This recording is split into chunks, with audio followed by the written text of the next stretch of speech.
welcome to another amazingly average game review.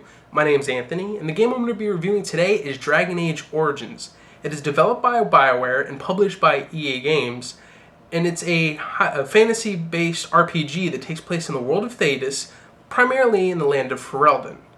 And the kind of backstory to it is way in the past, with the Chantry, the main religious group that's within Dragon Age Origins, kind of says that Tevinter mages, very powerful mages that were kind of kept unchecked, believe that they were so powerful they can go ahead and overthrow the Maker himself. So, in an act of such hubris, they kind of find a way to breach from the physical world force their way in the Golden City. Upon doing so, however, it's said that they corrupted the Golden City and turned it to black. And for doing so, the Maker cast them back down into the world of Thedas, but also corrupted them, just twisting their form into these vile creatures known as the first Darkspawn. And the Darkspawn have a taint within them that works like a slow, horrible poison to anything it touches, but also corrupts whatever land they come across. And it's just bad news all around. And you have a Grey Warden, which is a group of elite warriors, mages, just many different people who are capable of fighting, that are the most capable of fighting the Darkspawn for reasons that are revealed throughout the game, to try and take on this threat. And he senses that there's another Blight on the way. And the way that that happens is a Blight occurs whenever the Darkspawn, who are primarily down in the Deep Roads, are constantly digging and searching for old gods that were imprisoned by the Maker. And when they find such an old god, just being near them kind of taints and corrupts the old gods, turning them to the Archdemon, which is the hive mind that controls the Darkspawn, kind of sends them to the surface to just attack and just ravish everything. So trying to stop this, Duncan is doing his best to try and warn everybody of the oncoming Blight. But unfortunately, because it's been so long, people don't see the Grey Wardens in the same light that they should be, considering they've kind of saved Thedas on several different occasions. And so the beauty of Dragon Age Origins is you have up to 6 different origins to choose from. And the way that works is you go ahead and choose your race, whether you decide to want to be a human, an elf, or a dwarf. You can go ahead and choose your class, whether you want to be a warrior, a rogue, or a mage. And then from there, based on those different options, you have the choice of kind of choosing your origin story through those different options that are available. And the way it works is with those 6 different origins, it's not like other games to where, okay, you have a different kind of backstory, but you always play the same beginning. That's not the case. With the 6 different origin stories, you get a different kind of beginning, which acts not only as a tutorial on how to play the game, but also provides an interesting backstory to each character and different experiences that you see throughout the game. Now, even though you may choose only just one origin, you also notice when you play throughout the game, there's definitely little nods and references to the other origins that you didn't pick. So I really think that was a nice touch on Bioware's part for doing so. But near the end of your origin story, one way or another, you kind of run into Duncan and you end up becoming part of the Grey Wardens through a ritual. And going through the game, unfortunately, you were betrayed. I'm not going to say how or when, but it results in only just you and one other person being the last of the Grey Wardens, and you have the Grey Warden treaties. So the idea is to take those treaties that allow you to kind of conscript other groups that are supposed to help out the Grey Wardens during a Blight, to get them to come together and kind of stop this Blight before it even happens. The way combat is handled is very similar to Star Wars Knights of the Republic. For anybody who's not familiar with that, another easy way to kind of explain it is, if you're familiar with it, it's similar to Dungeons & Dragons. It's heavily stat-based. You're able to really kind of tinker around with your character to cater to your own playstyle. Whether in the case of warrior, you're going to be a sword and board, like sword and shield kind of warrior, two-weapon warrior, two-handed weapon warrior, and so on. So there's a lot of different room to play around with. And whenever you go to level up, you have the option of distributing the points however you see fit. I would highly recommend anybody unfamiliar with how RPGs or just Dungeons & Dragons works to kind of consider the playstyle and the classes you've chosen before kind of putting your points into those different areas. For instance, if you're going to be a warrior, generally what you want to focus on is strength, which is going to allow you to be less likely to miss and also affect your damage. You want to go ahead and try and focus on constitution. That's kind of your health pool and fortitude.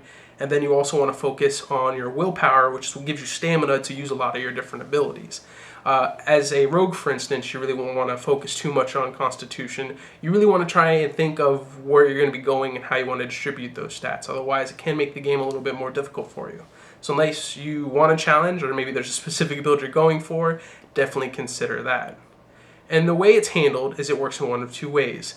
It's primarily done through real time. You go ahead and choose to either auto attack or use abilities. So you're kind of just sitting there, whack, whack, whack, which isn't as boring as it sounds, because generally you're going to be using your abilities anyways, along with your other companions who also have their own abilities.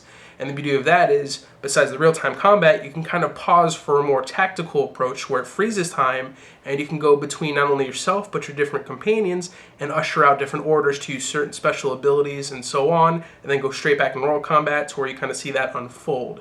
So there's a little bit of strategy involved in that kind of gameplay as well.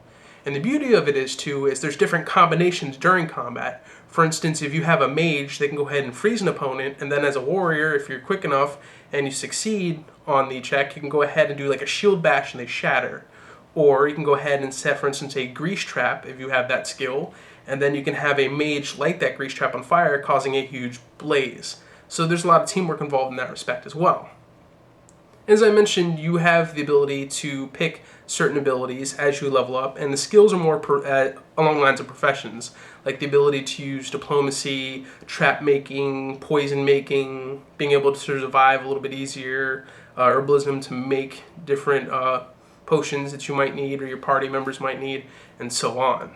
The one thing I almost forgot to mention is at level 7 and level 14, you can go ahead and unlock specializations for your character.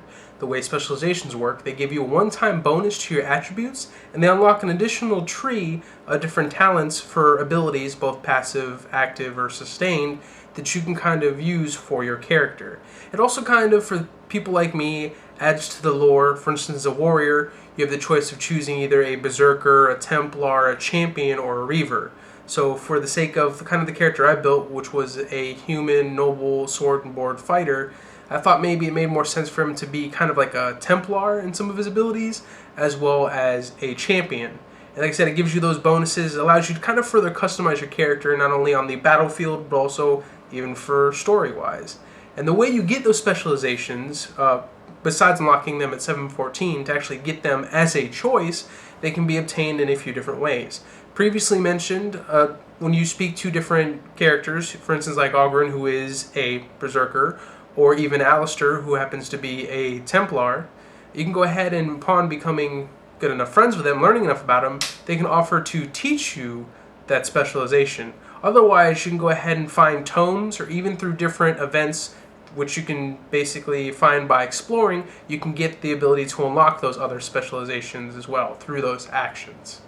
In classic Bioware fashion, throughout the game, there's several different choices that you can make that affect not only the story itself, but also who may align with you to go ahead and take on the Blight, and even what companions, the way they treat you, whether you can gain favor from them or end up pissing them off, or just other things with them in regards to, like I said, just different choices that you make.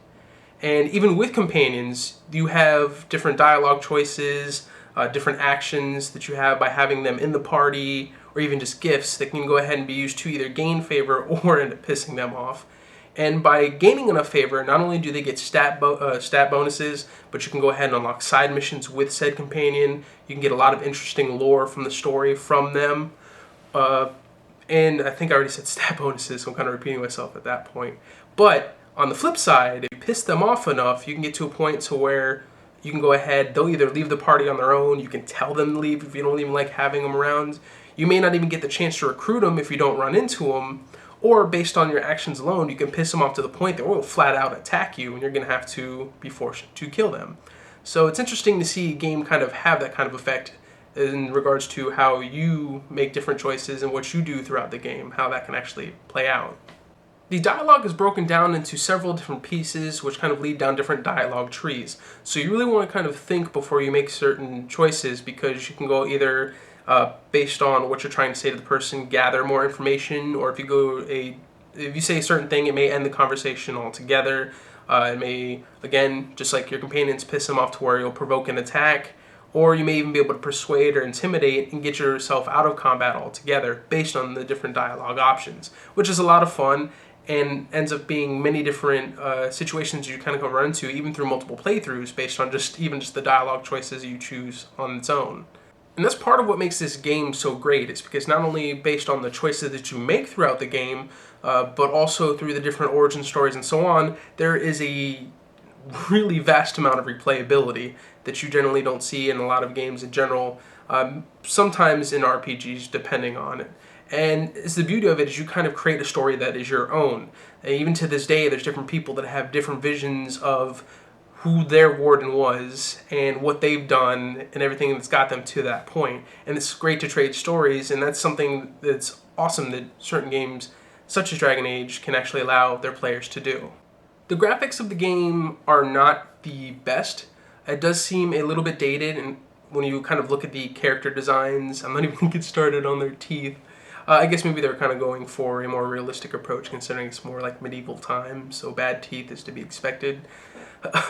Nitpicking aside, considering I'm not really one who thinks too much upon the graphics or tends to look harshly at the game because of it, like I said, it is still a little bit dated for an Xbox 360, PlayStation 3, PC game.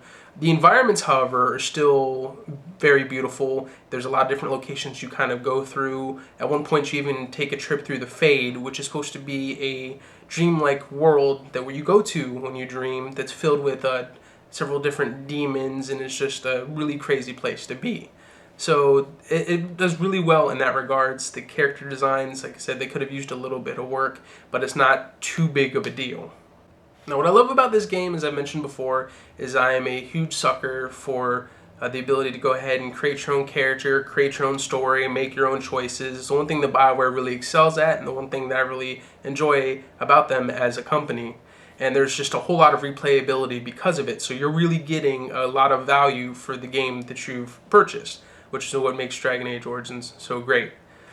The only real downside I would have to say to the game would be the graphics, only to a certain extent. I mean, it's not really enough to say that the game's awful because of it, or the graphics themselves are truly awful. I said, I don't know, I feel like it could just be a little bit better, even for its time and the consoles and just platform that they were on. And the combat. The one thing I didn't mention about the combat, which is kind of an issue for a lot of people that's run into it, is when you're an actual melee fighter, you kind of have to get situated, and it's weird because you'll have the little circle that's supposed to represent the area of where you're trying to attack the enemy. If you have most of your party as melee fighters, or even if there's just other NPCs that are helping you attack too, or even just in awkward situations for some reason, your character's kind of just shifting around, trying to figure out where they're supposed to be before they'll finally start attacking or using ability. And on harder difficulties, or even just in certain situations, that can be the difference of life or death, which can be a real pain and can be very frustrating for the player. Now, I was fighting with actually coming up with a score for this game, because in truth, the Dragon Age series is one of my favorite series of all time. I'd actually have to say it is my favorite series of all time. So I was trying to come up with a fair score that wouldn't seem biased, but at the same time, I didn't want to score it too low, where people would think, oh, you're just doing that because you didn't want to come off as biased. But after giving it some serious thought, I would have to give Dragon Age Origins a 9 out of 10. Again, I mean, the only thing that was keeping it from truly being a perfect game was mostly just the bugs with combat, and even just some of the bugs that are experienced through the game, some of them being game-breaking, which still haven't been fixed to this day, but are rare and very hard to come by and don't happen often. But they said the combat bug was just a real pain, and it surfaced more times than I would care to admit. And the graphics, again, like I said, could have used a little bit of updating. That's the only thing that really kept it from being a 9.5 or higher. But definitely the one thing I would recommend is if you are a fan of RPGs, it's definitely very interesting lore. There's a lot of replayability. The game's still a lot of fun. There's still so much more to do with it, and there's a lot of freedom and creativity to this. I would definitely recommend buying it and adding it to your collection. And even further, to some of the expansions, they don't take away from the story, but they definitely add to it. That's not really affecting the score, but I would still recommend looking into those as well.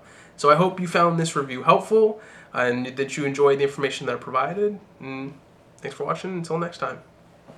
And then you still have this voice still taunting. It's like, you know, call upon the maker, you cannot. And then you just see this figure, and there's a lot of speculation behind this